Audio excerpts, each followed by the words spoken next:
पिछली बार की तरह त्रैमासिक परीक्षा का जो पेपर मैंने आपको बताया था वही की वही आपके आए थे। तो इसी को ध्यान में रखते हुए यहाँ पर कक्षा 12वीं अर्थशास्त्र विषय का जो एमपी बोर्ड की तरफ से 6 दिसंबर को अर्धवार्षिक पेपर होने वाला है, वह पेपर यहाँ पर सेट ए का आप देख सकते हैं। तो मैं बताना चाहूँगा कि इस बार सेट ए और सेट बी सभी स्कूलों में सभी ज़िलों में बांटे जा रहे हैं। तो यह सेट ए का जो आप पेपर है वह स्क्रीन के सामने आपके पूरा मैं आपको सोल्व करवाने वाला हूं। तो पूरी तरह से निश्चिंत हो जाइए, क्योंकि अब यहाँ पर मैं आपको एक बात बता दूं कि सेट ए के साथ साथ सेट बी भी बहुत जल्द अपलोड करने वाला हूं। तो जैसे ही आप चैनल को सब्सक्राइब कर लेंगे तो होगा क्या कि जैसे ही सेट बी में आपके लिए यहाँ पर चैनल पर डालूंगा तो उसकी जानकारी ठीक आपके मोबाइल तक पहुँच जाएगी। तो क्वेश्चन आपका जो पेपर का पहला आपको देखने को मिलने वाला है वह आपके स्क्रीन के सामने रखा हुआ है कि अर्थव्यवस्था को वर्गीकृत किया जा सकता है। तो पूंजीवादी रूप में, समाजवादी रूप में, मिश्रित रूप में या उपरोक्त सभी। तो उपरोक्त सभी इसका सही आंसर यहाँ पर होगा। अब उपयोगिता का संबंध होता है तो लाभदायकता से, मानव आवश्यकता की पूर्ति से, नैतिकता से। तो इसका आंसर क्या होगा? मानव आवश्यकता की पूर्ति से, मानव आवश्यकता की पूर्ति से।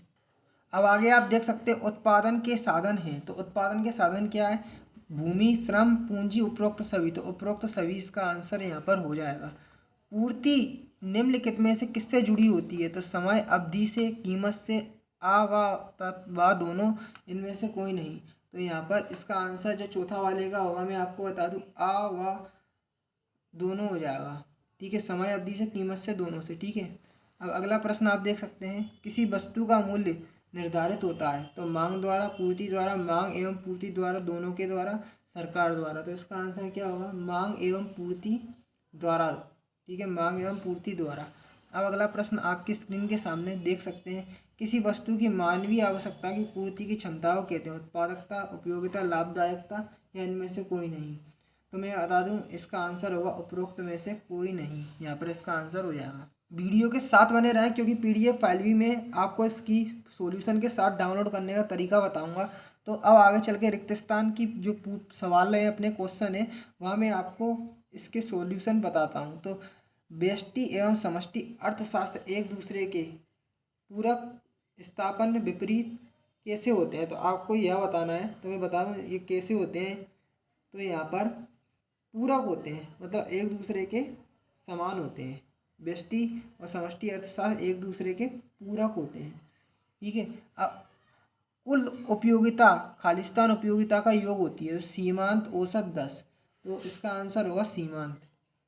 आय बढ़ने पर उपभोक्ता खालिस्तान वस्तुओं की मांग घटा देते हैं। तो किसकी? सामान्य वस्तुओं की मांग घटा देते हैं। पैमानों के प्रतिफल का संबंध खालिस्तान काल की अवधि से है। तो कौन से काल की अवधि से? दीर्घ काल की अवधि से है। ठीक है। अब जब सीमांत उत्पादकता शून्य होता है तब कुल उत्पाद खालिस्तान होता है। तो तब कुल उत्पाद अधिकतम होता है। पूर्ति की कीमत लोच खालिस्तान प्रकार की होती है।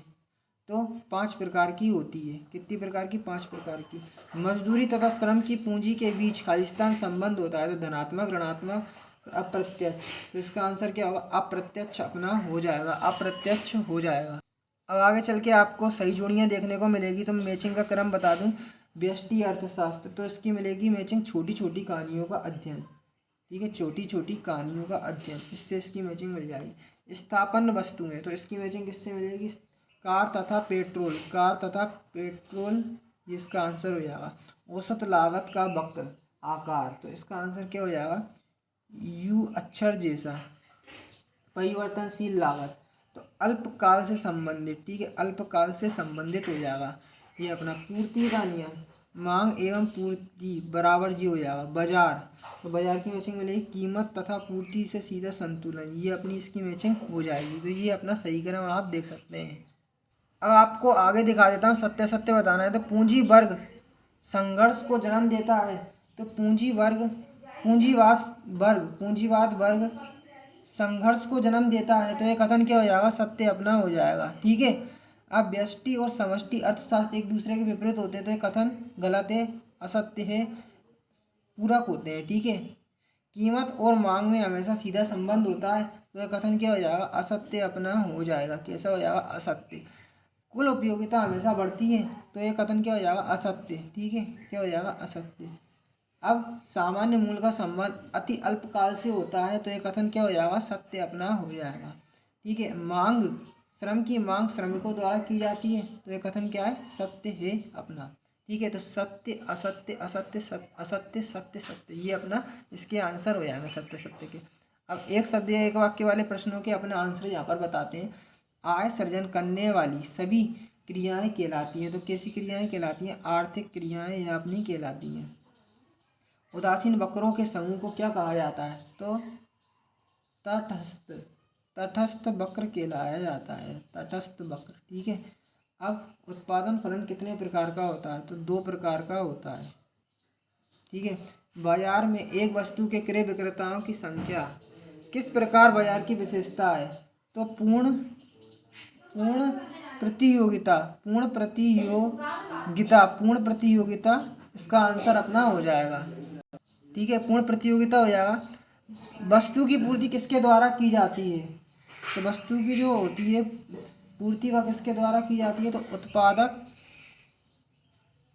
उत्पादक या विक्रेता इसका आंसर हो जाएगा, उत्पादक या विक्रेता इसका आंसर हो जाएगा। ठीक है, अब साधनों की मांग किस प्रकार की मांग होती है, तो ये इसका आंसर आप कमेंट में बताओगे। अब कुल आगम का सूत्र बताना है, तो कुल आगम का सूत्र होगा वस्तु की मात्रा, वस्तु की मात्रा, वस्तु की मात्रा गुणा, वस्तु की मात्रा गुणा कीमत, ये इसका अपना आंसर हो जाएगा, वस्तु की मात्रा गुणा कीमत। यहाँ पर आप देख सकते हैं अगला प्रश्न है, व्यष्टि अर्थशास्त्र किसे कहते हैं, इसके अथवा में दिया है अर्थव्यवस्था का अर्थ लिखिए। ठीक है, आगे का प्रश्न देख सकते हैं, आदर्शक अर्थशास्त्र किसे कहते हैं, पूंजीवादी बाजार अर्थव्यवस्था किसे कहते हैं। ठीक है, अब कुल उपयोगिता किसे कहते हैं, सीमांत उपयोगिता का अर्थ लिखिए। ठीक है, अब बजट रेखा किसे कहते हैं, अथवा में देख सकते हैं मांग का अर्थ लिखिए। अल्पकाल किसे कहते हैं, लागत का अर्थ लिखिए। पैमाने के प्रतिफल किसे कहते हैं, कुल उत्पादन का अर्थ लिखिए। ठीक है, सामान्य लाभ किसे कहते हैं, असामान्य लाभ का अर्थ लिखिए। पूर्ति का नियम लिखिए, पूर्ति की लोच का अर्थ लिखिए। ठीक है, बाजार के प्रमुख तत्व आपको बताना है। यहाँ पर अगला प्रश्न है, बाजार का अर्थ लिखिए। उच्चतम निर्धारित कीमत किसे कहते हैं, उच्चतम निर्धारित कीमत किसे कहते हैं, ये आपको बताना। पूरक वस्तुएं किसे कहते हैं, उदाहरण दीजिए। सीमांत उपयोगिता को उदाहरण से समझाइए। ठीक है, औसत लागत वक्र यू आकार के क्यों होते हैं, कारण आपको बताना है। पैमाने के ह्रासमान प्रतिफल को समझाइए। पूर्ण प्रतियोगिता की 3 विशेषताओं को समझाइए। एक फर्म की पूर्ति वक्र को निर्धारित करने वाले 3 तत्वों के नाम लिखना। अधिमांग और अधिपूर्ति में अंतर समझाइए। बाजार मूल्य निर्धारण को चित्र द्वारा समझाना है। ह्रासमान सीमांत उत्पादन नियम या परिवर्ती अनुपात नियम को चित्र द्वारा समझाइए। मांग की कीमत लोच की विभिन्न श्रेणियों की व्याख्या कीजिए। भुगतान शेष से क्या अभिप्राय है, इसके घटकों के नाम लिखना है। अथवा में देख सकते हैं भुगतान शेष सदैव संतुलन में रहता है, आपको वर्णन इसका करना है। ठीक है, घाटे के बजट का से क्या आशा है, इसके अर्थ व्यवस्था पर पड़ने वाले प्रभावों की विवेचना करना है। ठीक है, अब ये देख सकते हैं सार्वजनिक वस्तु सरकार के द्वारा ही क्यों प्रदान की जानी चाहिए, बताइए। सीमांत लागत केवल परिवर्तनशील लागत पर निर्भर है, क्या आप सहमत हैं, क्यों। इसके अथवा में देख सकते हैं निम्नलिखित तालिका श्रम का कुल उत्पादन अनुसूची को प्रदर्शित करती है। इसके आधार पर सीमांत उत्पादन अनुसूची आपको बनाना है। तो ये पूरा पेपर है, इसकी PDF फाइल अब मैं आपको डाउनलोड करने का तरीका बताता हूँ। तो इसकी PDF फाइल डाउनलोड करने के लिए कुछ नहीं, आपको सर्च कर देना होगा। स्क्रीन पर देख सकते हैं जो लिखा हुआ है, बस कुछ नहीं, इसको आप एक बार ढंग से देख लीजिए। लिखा हुआ है मैंने कंप्यूटर के पीछे हिमालय सर लिख दें। ठीक है, हिमालय सर इसके लिख दें, क्या लिखना है देख लो आप।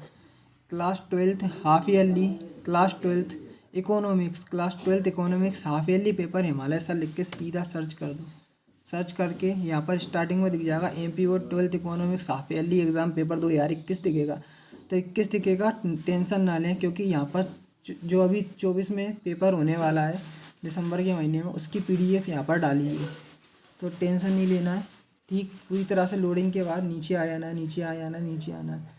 नीचे आने के बाद यहाँ पर आप देख सकते हैं सिलेबस अगर डाउनलोड करोगे ना, तो यहाँ पर क्लिक करके सिलेबस डाउनलोड कर लोगे। ठीक है, और नीचे आओगे, नीचे आओगे, नीचे आओगे ना यहाँ से, तो नीचे आप थोड़ा देखोगे ना, नीचे के साइड बिल्कुल नीचे आ जाओगे, तो यहाँ पर आप देखोगे, यहाँ पर आपको लिखा मिलेगा क्लास 12th इकोनॉमिक्स की अर्धवार्षिक परीक्षा की PDF फाइल डाउनलोड करें। तो यहाँ पर क्लिक करके सीधा जो PDF फाइल आपने देखी है वह यहाँ पर आप डाउनलोड कर लेंगे सॉल्यूशन के साथ।